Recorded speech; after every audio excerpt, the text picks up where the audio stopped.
कुर्सी से उनको हटाने के लिए ये तमाम दल इकट्ठे हुए हैं। ये कुर्सी की लालच नहीं, ये वोट का सिर्फ सवाल नहीं, ये सवाल है हमारे देश के बचाने का सवाल। हमारे देश की आत्मा, इस देश की संविधान है मेरे प्रिय भाइयों और बहनों।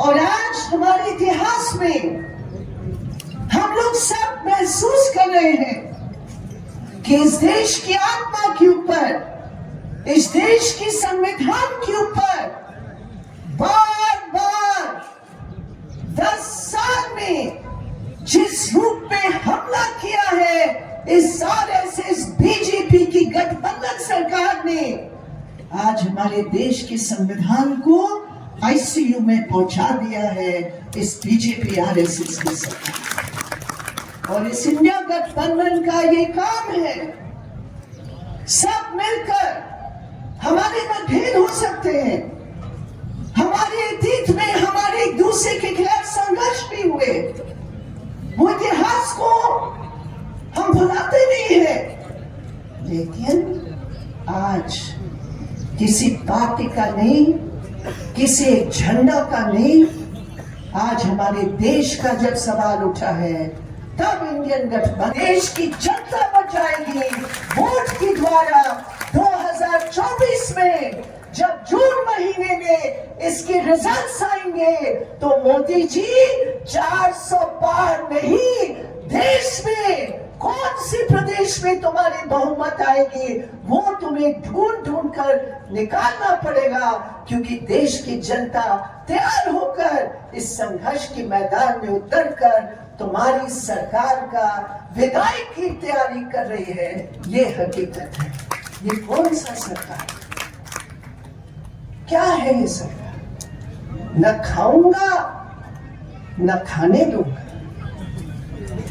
और आज इलेक्ट्रल बॉन्ड की वो तमाम जो हकीकत है उसके सामने आने के बाद ये पता चला कि मोदी जी का स्लोगन था हम ही खाएंगे और हम ही खाने देंगे। और ये हकीकत है कि इस देश के इतिहास में ऐसे कोई भ्रष्ट सरकार नहीं रहा जो मोदी जी के नेतृत्व में पिछले 10 साल और 2017 के बाद ये इलेक्ट्रल बॉन्ड का 8,000 करोड़ से अधिक इन्होंने उन लोगों से पैसा लिया।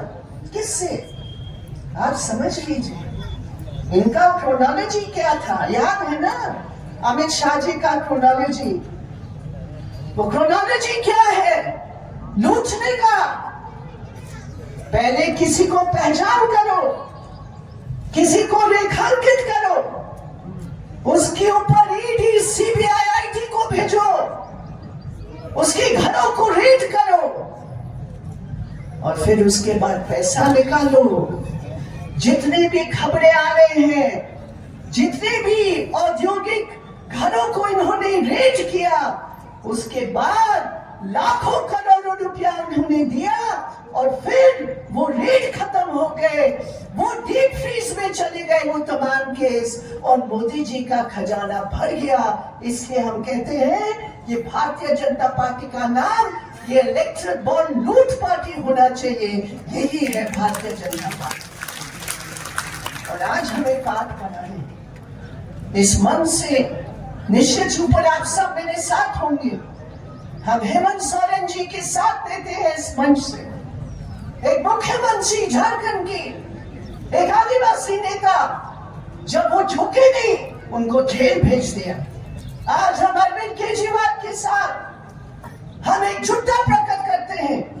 31 तारीख को दिल्ली भर में इंडिया का गठबंधन एक होकर उनकी रिहाई के बाद मांग को लेकर हम करेंगे, क्योंकि हम जानते हैं ये मोदी जी इतने डरे हुए हैं। ये 400 पार उनको समझ में आ रही है कि 200 पार भी होगा या नहीं, इसलिए सब नेताओं को जेल में भेज रहे। उनका एकमात्र स्लोगन है या तो पास आओ या जेल जाओ।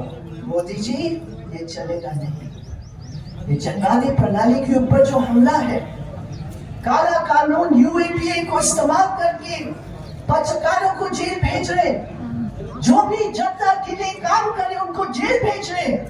और आरएसएस की अभी एक बड़ी बैठक हुई, अशोक जी आपने देखा होगा। उस बड़ी बैठक में आरएसएस ने प्रस्ताव पारित किया। वो क्या कहा? किसान के आंदोलन